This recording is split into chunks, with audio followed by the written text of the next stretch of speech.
Welcome back, I'm Cal. This is an old truck. If you haven't been following, this is our 1985 GMC High Sierra, originally a V6 3-speed truck from 1985. So my stepdad sometime in 99 or 2000 put a 400 small block and a turbo 400 in this thing and did everything he needed to do. Well, after 20 years, it started blowing freeze plugs all over the place, and I had to pull it. I wasn't going to deal with that. So what we did is put a 350 TBI in here with a carburetor to the 400 with a converter. We're just going to go make it run and drive. So the focus of this video is see if we can get this thing to make a lap around the yard. I heard the engine run already. Now it's time to sort everything else out and finish the objective, I guess. Let's take a look. What the hell did we just do? We stopped to pick up ice.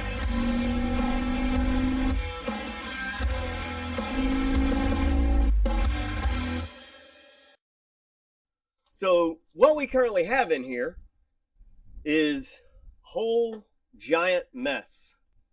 So we need to sort this wiring out, retime the distributor again. In the last video, I said I installed the distributor properly. It is, in fact, exactly 180 degrees out. So I need to do some engine wiring, finish a couple grounds, engine block to the frame, frame to the body, engine to the body. Put our headers in, get the rest of our accessories mounted, run our belts, and finish our cooling system. Let's get to work. One of my biggest flexes, and it to anybody who is remotely capable, right? Probably not a flex, but for me, with a man bun, my biggest flex is the fact that I can rip all the wires off of a small block distributor and then stick them all back on. And some old guys are like, oh man, whoa, God. It's pretty hilarious. Please don't shit on there. As you can see, we got the header hung in there. It goes perfectly from the bottom. I like. Drink it, you asshole. So, got the headers in, and you might be thinking, but where's the gasket? If you don't buy the ones that's got the little notches in them, you get every single bolt started. Let this dangle, do as it pleases. This guy right here is a complete pain in the butt, right? You don't want to have to hold the gasket and thread this bolt in there. Get them mostly in there, and then you drop your gaskets in from the top. Follow me for more tech tips. Woo! Vibrations.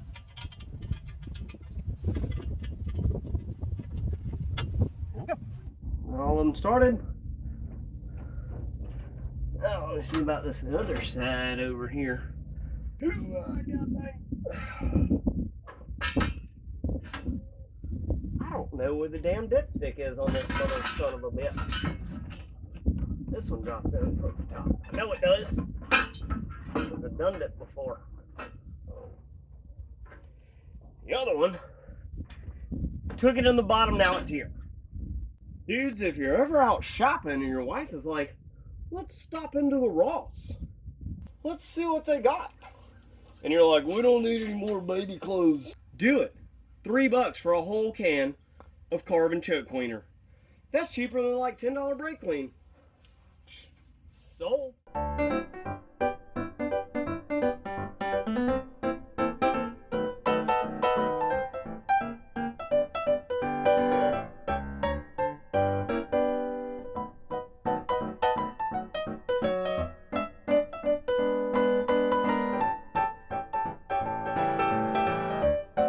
Haha! Great success. Let's go get some gaskets to run in there. Well, I think I'm gonna wrap it up for today.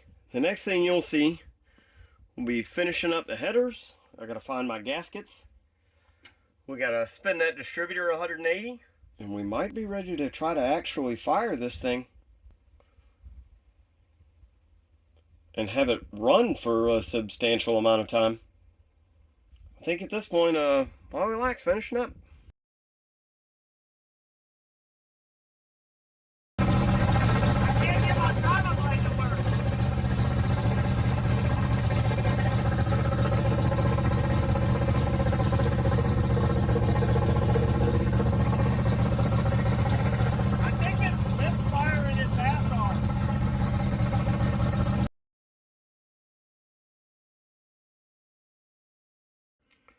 All right, so I put the idle rock on there and it ran better, but it had a huge intake leak. I wonder why. I didn't notice the gasket was torn. This was running on the 400 with like no issues. I took it off, I put it on a shelf, and then I put it back on the engine. There were like dirt daubers in the primaries. So what I found, the throttle plate was jammed up. I don't know how that happened. So I reach in through the choke horn, I loosen up the throttle plates. Boom, now we're about right there on the transfer slot. Then I notice this guy over here on the choke screwed all the way in. Well, a good bit of the way in. So now I'm almost to where I have a pretty square transfer, but as you can see, this one's still a bit bigger. So what we're looking at is this guy right here. We would like to have that close to a perfect square. This guy looks a little bigger. Or maybe it's just me. I don't know. Y'all tell me. Either way, I still feel like this primary is kind of jamming up in there. Let's do some adjustment and see what we can get. Alright, so I got the transfer slot squared up. Let's see if it actually does what it's supposed to now.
Back to basics, man. Every time I'm the worst diagnosis ever.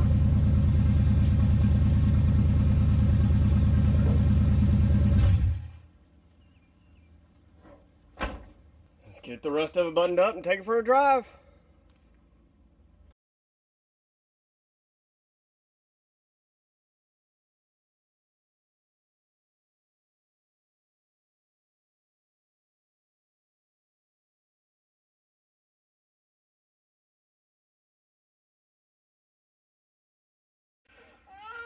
So y'all are gonna have to excuse the crying in the background. We're learning. He's not hurt, he's just upset.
dude, back to a running, driving truck. It takes a mechanical genius to take a running truck and make it a running truck. I mean, like, come on. Either way, it did the thing. Now we can play the game, I guess. From here on out, it's neating everything up. I'm not going to bore you with those details. There it is. If you've got an old truck and it needs an engine, just dedicate some time. This was kind of a pain in the dick, but if it's not something that you gotta have driving, take your time. Don't give up. I almost gave up. Almost just left it here. There was one issue with the carburetor that I was gonna let it kick my ass. Snatched the carburetor off and I almost immediately knew what it was. Commit to finishing your projects. It ain't gotta be right, it's just gotta be running. Y'all tune in next time. Let's see if we can work on something else. Thanks for watching. Y'all tune back in. I'm ecstatic. Maybe we'll have more content on this truck. It's got a converter. I think it needs like 373s and 410s out back, and a locker, maybe a set of aluminum heads that I absolutely have sitting on the shelf. Tune back in. Thanks for watching.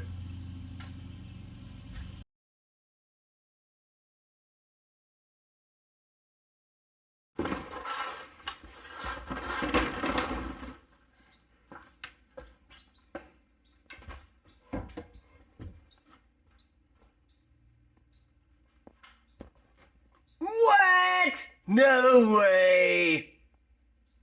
And since we have a roller 350, man, we are in business.